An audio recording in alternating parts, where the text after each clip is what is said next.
Hello and welcome back to the Yogscast on OneShot. Today we're playing RimWorld, which is a game that's passed me by a little bit because it's not on Steam. Sips, how are you doing? It's a good game, RimWorld. You've played it? I played it a while ago, though. It's got music now, and I think it's changed a lot. I haven't played it in a long time, so I'm looking forward to it. Let's generate a new world. So the idea is that we are survivors of some sort of Firefly-esque crash, a spaceship crash on the outer edges of the world, and this is actually the world that's been generated by the sea butts. You guys can generate the same one. Alfkirk is the name of the world. I think Alfkirk is better, actually. Alfkirk, we'll call it that. Yeah. So you have to pick your crash site first of all. Now, okay. If you pick your crash site up in the north, you die. There's never any growing, right? You can never grow crops. That's like hardcore mode. It's hard. You'll have to like eat animals, I guess, and stuff to survive. So this is a lot like Dwarf Fortress, if you've ever played Dwarf Fortress or know these sort of Dwarf Fortress type games. I am obsessed with these games. I've played them so much. I love them. Anyway, so we're not going to pick somewhere too far north and cold. This is also tundra. Crash in the jungle, like Predator style. That'd be sweet. You want to go for the tropical rainforest. Now the growing season down here in the south is all year round. Ooh. So maybe that's a bit too easy for us because it's never you want a bit of a challenge, right? Do we? Yeah. So we have to survive the winter. What if we crash in the desert and we crash directly into the Sarlacc pit? Can you imagine that? So the pod goes right into the beast's mouth. So this is desert here. There's a red dot here, which is a pirate band's base, which you don't really want to go. No, we don't want to go near that. Try to land near some like religious types, because they might be helpful. You know, they might lend you some loincloths or something to get started with. Hey, look, there's a big number one. Number one for us, yeah. So do you think we should go, like, here's a good one. Look, 1st of spring to the 11th of fall. So the growing season, we only have to survive through... And there's mountains, too. Most of winter. So mountains, there's granite and limestone. We can carve the face of our favorite dude into the side of the mountain. Do you want to be small hills, mountains, or possibly... This is a nice temperate forest here beneath the number one. Yeah. Should we go just directly below it? Sure. Sandstone, slate, and limestone. Okay, fine. So... We'll go there. So sorry, I do have to actually make a new game. I'm going to play it on classic mode as opposed to easy mode or crazy mode. Crazy mode, yeah. So crazy mode's tough, and rough is. So I haven't really played this very much. So you're going to have to fill me in. Well, it's been a while. I think it's changed a lot. I'll do my best though. Okay, cool. Oh yeah, we chose where we were going to start. Right below the one. Right below the one. On the border of the desert. There we go. Mountainous, terror. Right. Nice. So we now have to choose who our survivors are going to be. Now, I think we should just go with whoever we've got. Okay. Yeah. So we've been given Mikhail Batson. Yeah. He used to be a refugee back in the day when he was young. Yeah. But then he got a job as a postman. A postman. On a medieval world. Postman Batson. So he was Postman Batson. He was riding a horse to people, and obviously he had to fight off people, so he learned to do a bit of melee and shoot off the back of the horse. Well, it's mainly dogs, right? Like, you have to have good melee skills against dogs as a postman. Yeah, so he's incapable of anything intellectual or doing anything scary. I'm not sure what that means. Oh. He is generally pretty upbeat about stuff. It's nice to have that. He's tolerant to heat. Yeah. And he is a little bit volatile. Yeah. So he's the first to break in any tough situation. That's not really that helpful. No, but that's the way that the dice have been rolled for us. So he's 20 years old biologically, but he's been in chrono sleep for a while. So he's been. So he's about 70 years old now, but he's like a 70-year-old man in the body of a 20-year-old. So he's a 34-year-old man in the body of a 20-year-old. Oh. Yeah, that's how it works. Oh, that's not so bad. So we got him. Next, we got his friend Nick, who is a janitor. He's 118 years old chronologically, but it's actually only 23. He survived an apocalypse previously. That's useful. That's pretty useful, That's useful to us. Because, I mean, we are pretty much in like almost like an artificial apocalypse scenario now, right? Yeah. So. And he actually used to work as a janitor aboard a starship. Well, that'll be useful because you always need somebody to clean up, right? We need someone to fix stuff, yeah. Well, I don't know if he fixes, though. Janitors generally just clean, I think. He has got a stab scar on his torso. Is he going to be of any use without a bucket and a mop? Because I don't know if we have those things. I don't think we will have those things, no. Right. And then we have John, who is 54-year-old huntsman who was actually the son of a huntress. Nice. And then became a space hunter. And he's 142 years old. He's actually 142 years chronologically, though. So he's like frozen. He's like the John Locke of the crew now. Of the team. Yeah. John Locke. Well, that's what we'll call him. We'll give him like it's a already nickname. John. Look. John Locke. No, put Craig. like just make it John Locke, like fully formal. John Locke Craig. All one work, yeah. Okay. And go. what we calling this guy? This guy's Paperboy. We can't change that one. Paperboy. Okay. And this guy is gonna be Janitor Joe. Janitor Joe. Janitor J. Joe. Janitor J. Sounds like a rapper. Janitor J. Whitford. Yo, my name is Janitor J, and I'm here to mop your floors. So none of our guys, everyone. Well, obviously, as you get older, okay. Yeah. I know this much. You get better skills at everything. Like these guys. I mean, they're not really excelling at anything. Is anyone good at cooking? Not really. Is John Locke good at cooking? He can cook. Yes, he can cook. Okay. And he's excited to cook. So if they've got a little flame by them, it means they learn. He's excited to cook. Skills better. He's excited to get cooking. Nothing motivates John Locke like a good session of cooking. He's beautiful. Wow. And he's a hard worker. A beautiful and hard worker. So let's start. I hope that this isn't all going to go to shit. But do you know what? We could, if we were playing this optimistically, like Interwar Fortress or something, we would pick someone who can cook, someone who can dig, someone who can do stuff. But we're just going with what we got. We're not gonna do it any other way. Wow, what's that? Like a bear or a pig? So that is a or bear. A bear pig. A grizzly bear. All right. Do we have anyone who can do animals? Oh my god, look at our Paperboy. He's got spiky hair. I don't know if that's part of the dress code, but maybe he's from a different planet where they're a bit lax. John Locke has got his back to us. So, first of all, this is the world that we've found ourselves on. There's quite a lot of these big mountains. Yeah, I think we need a mountain base. I think that's what we should strive for. Obviously, there's quite a lot of just looking around here. Yeah. So we've got some animals down here. Ooh. Some sort of buffaloes. Yeah. They look like quite sort of furry buffaloes. Do we have anyone? And this is a turtle there. Man, this game has changed a lot since I last played it. Jeez. Are you excited? Yeah, I am pretty excited. As a whole?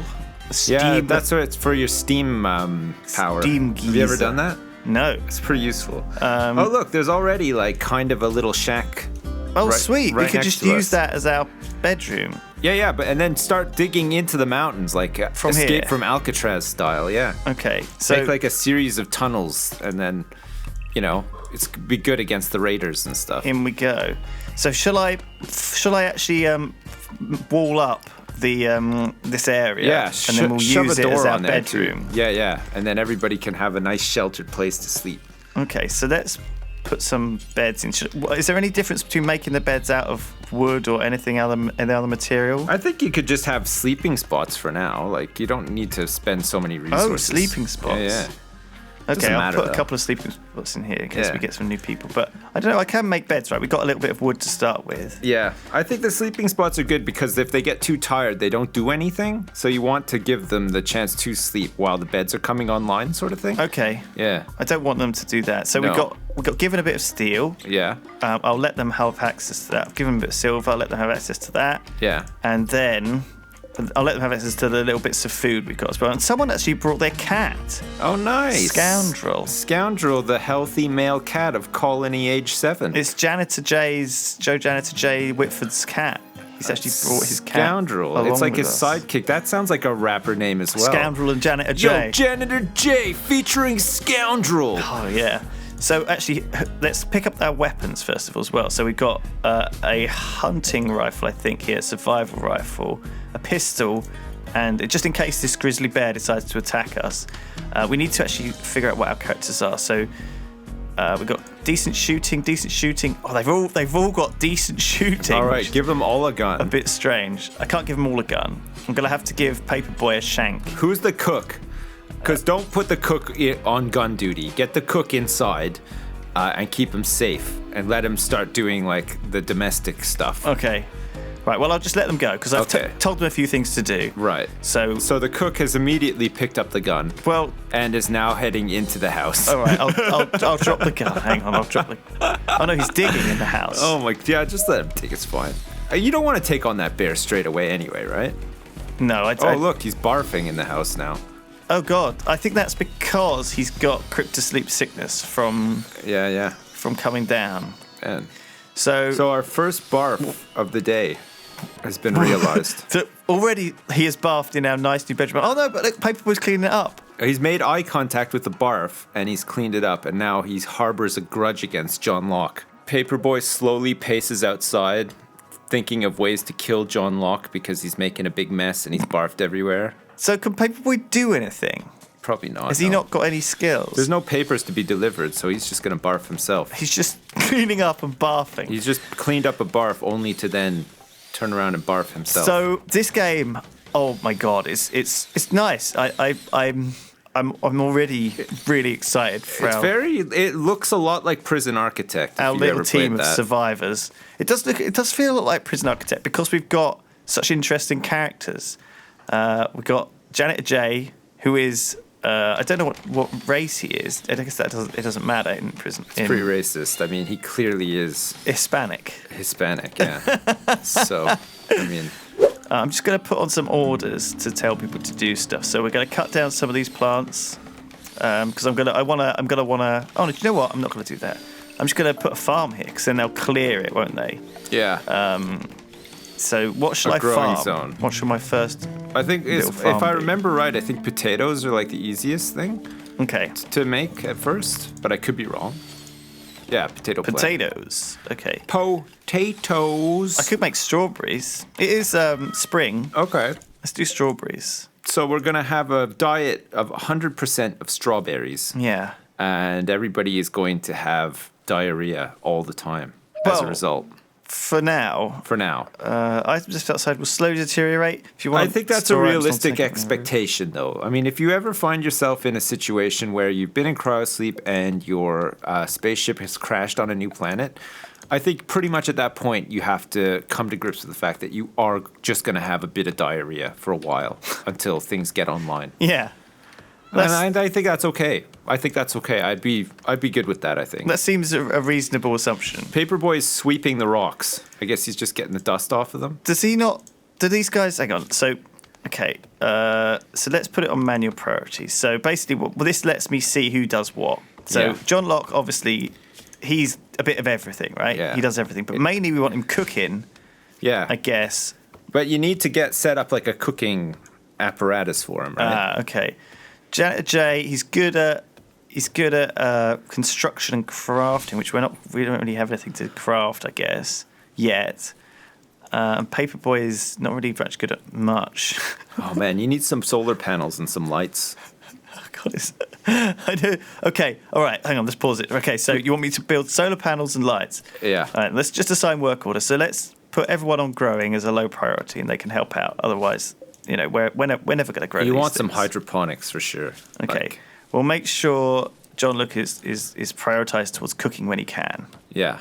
But then growing as a secondary function. Right. And other stuff are after that. What, him as a person growing, you mean? Like he has to work on himself? Like, John, I want you to take 3 hours of a day to go out walking in the woods and really think about yourself. Yeah.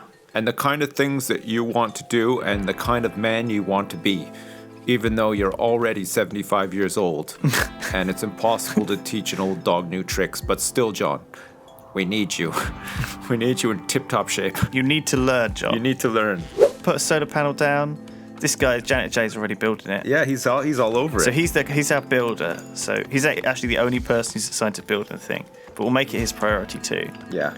And then you want a light, do you, in the bedroom? Yeah, a standing lamp. Yeah. Just put it next to the beds. Just like here? So they can read their magazines at night, yeah. Okay. You need, I think you need to attach, like, conduit. Yeah, there you go. Okay. Man, I forgot how great this game is. Fuck, I'm going to have to play this when I get home.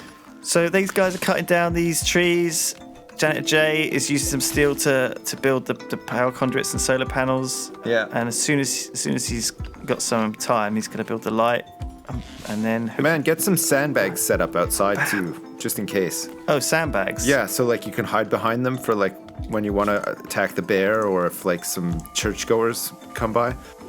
Okay, so first of all, No one could come down here, right? No, it's walled off. It's all walled off, yeah. Okay, but in the future, maybe they'll dig through. Who knows? Or you might dig through there. You might want that to become part of your dread fort. We might want to wall this off as well. Yeah. And then, so I assume most of the people will be coming from this direction and down and from this direction. Yeah, so you want to so if I put set up a perimeter. Paperboy is sleeping outside. He's cloud watching, actually. What a guy. He's having a daydream. There's nothing better for him to be doing right now? I mean, there's a bear stampeding around the strawberry patch as we speak. The bear, do you know what, though? It doesn't seem to have caused any problems for us. It's just... Oh, that's a lot of sandbags. I mean, I should have been more specific. I thought you were just going to put maybe 6 sandbags down in a V and not 100. That's not. It's going to take forever to build. Yeah. Oh, that's all right. You've built the Great Wall of China out of sandbags. He's a good builder. Yeah. I want to make sure we got some good cover. Maybe we should cut down some of these trees in front of the sandbags too. Yeah. All right. So we don't have too many people hiding behind them. That's a good idea. Otherwise, when they come at us, they'll be able to use this stuff as cover. Tell you what would be really nice if Paperboy did something other than cloud watching, maybe cut down some trees or build some sandbags or basically anything other than what he's doing right now. We'll put him on plant cutting duty. What a guy. He's just doing a bit of sweeping. Holy shit. He doesn't really know how to do very much. Doesn't know how to do shit. He wants to be a miner, but he's only got one skill in mining. See, he's really excited to mine. He's got a burning passion for mining. Yeah, but his mining skill is terrible. He also has a burning passion for animals. He's got a burning passion for animals, even though his animal skill is not very good. What shall we do with him? He's really good at melee, so get him to hand-to-hand combat the bear. Okay. Do you want me to do that? Not really. As useless as he is, he's probably still more useful alive. Yeah. That bear is gonna maul him in one swipe. A bear versus a guy. It's gonna just tear him open. It's a female grizzly as well. She's not. She's healthy. She's in her prime. All right. Well, I think we'll leave it there. Thank you for watching, everyone. Thanks. We'll pick this up on Team Double Dragon. Our playthrough will continue. All right. See you guys then. Bye. Bye.